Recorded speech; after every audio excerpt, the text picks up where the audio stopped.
اگلا سوال ہے کہ میں استھما کا مریض ہوں، پرماننٹ ہوں، دمے کا مریض، روزے بھی بڑے شوق سے رکھتا ہوں، لیکن بعض دفعہ سانس لینے میں دشواری ہوتی ہے تو انہیلر کا استعمال کر لیتا ہوں، کیا یہ روزہ باطل کر دیتا ہے؟ یہ مشکل سوال ہے. دیکھیں، انہیلر کے اوپر اگر ہم جواز کا فتویٰ دیتے ہیں نا تو سگریٹ پینے والے بھی میدان عمل میں اتر آئیں گے، کیونکہ بعض لوگ جو انہیلر کو صحیح کہتے ہیں نا وہ یہ کہتے ہیں کہ جی انہیلر سے کوئی چیز آپ کی یعنی معدے میں تو نہیں جاتی، وہ تو پھیپڑوں میں جاتا ہے، تو وہ تو سر سگریٹ بھی پھیپڑے میں جاتا ہے. بہرحال اس میں کوئی نہیں تو پھر تو وقفے جا کے فرحان صاحب نے سگریٹ لا دینا، میں کیا کراں گا؟ ریکارڈنگ ہی روک گئی تھے. نہیں، ایک طرف نشہ ہے، دوسری طرف مجبور. نہیں نشہ اسے کو چھوڑیں، روزہ ٹوٹے گا کہ نہیں؟ جیسے گالی دینا ہے تو گناہ ہے، لیکن گالی دینے سے وضو نہیں ٹوٹتا کہ ٹوٹ جاتا ہے؟ نہیں.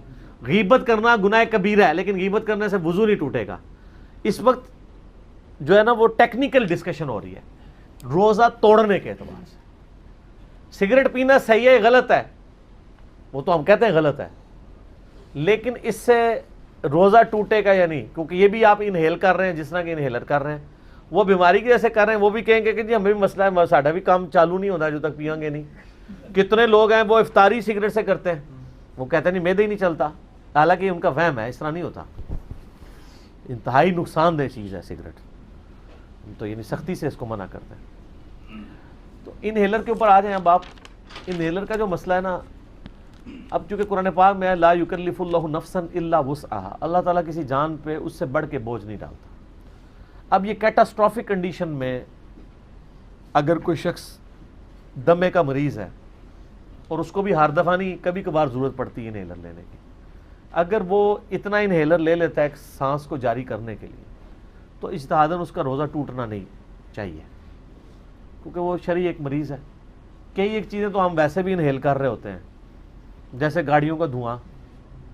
آپ پتہ ہے اس وقت انڈیا کے بارے میں پڑھ رہا تھا کہ دلی شہر میں روزانہ ہر بندہ 40 سگریٹ کا دھواں انہیل کرتا ہے فضا سے، بغیر سگریٹ پیے. کڈا بڑا عذاب ہے جی، ایک بندہ سگریٹ بھی نہ پیتا ہو اور وہ 40 سگریٹ کا دھواں انہیل کر رہا ہو، اس کے پھیپڑے تباہ و برباد ہو رہے ہوں. وہ جو فاگ آ جاتی ہے، وہ جو گرمیوں اسموگ جسے کہتے ہیں، اسموگ پلس فاگ، تو اس کے علاوہ بھی یعنی جو انڈسٹریز کا دھواں ہے. لیکن ظاہر ہے کہ ڈیزل یا ان چیزوں کے دھوئیں کی وجہ سے کوئی روزہ توڑنے کا حکم تو نہیں کسی کو لگاتا، اور ظاہر ہے وہ ہم خود بھی نہیں انہیل کر رہے ہوتے تو آٹومیٹیکلی ہو رہا ہوتا ہے. یہ تو خود انہیل کرنے والا معاملہ. تو اس میں یعنی اگر کوئی زیادہ احتیاط کرنا چاہتا ہے تو وہ جس روزے میں انہیلر استعمال کرتا ہے نا اس روزے کو شمار کر لے، لیکن احتیاطاً اس کا ایک فدیہ بھی دے دے کہ کل کو اگر وہ روزہ شمار نہیں ہوتا، کیونکہ اجتہادی مسئلہ ہے نا، تو وہ فدیہ اس کے ایکویلنٹ قبول کیا جائے.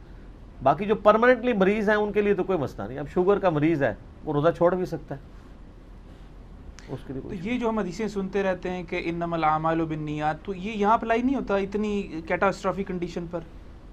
نہیں، مسئلہ ہے نا کہ اس لیے اپلائی نہیں ہوتا کہ اسلام کہتا ہے کہ مریض پہ روزہ ہے ہی نہیں ہے.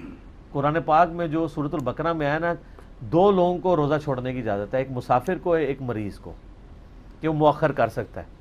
اور وہ مریض جس کو صحت یاب ہونے کی امید ہو، جس کو صحت یاب ہونے کی امید ہی نہیں ہے تو وہ کب مؤخر کرے گا؟ جب دمے سے ٹھیک ہو جائے گا. سر دمہ تو پرماننٹ اٹیچ ہے آپ کے ساتھ، وہ تو مرتے دم تک ٹھیک نہیں ہونا.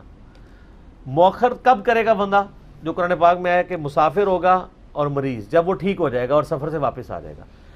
ایک مریض ٹھیک ہی نہیں ہو رہا تو اب وہ کیسے مؤخر کرے گا؟ وہ فدیہ ہی دے گا نا اس کے بدلے. ایک روزے کے بدلے ایک مسکین کو ایک وقت کا کھانا کھلا دے گا، جو قرآن میں آیا. اور جو بندہ بعد میں ٹھیک ہو جاتا ہے، چلیں وہ تو معاملہ الگ سے. ٹھیک.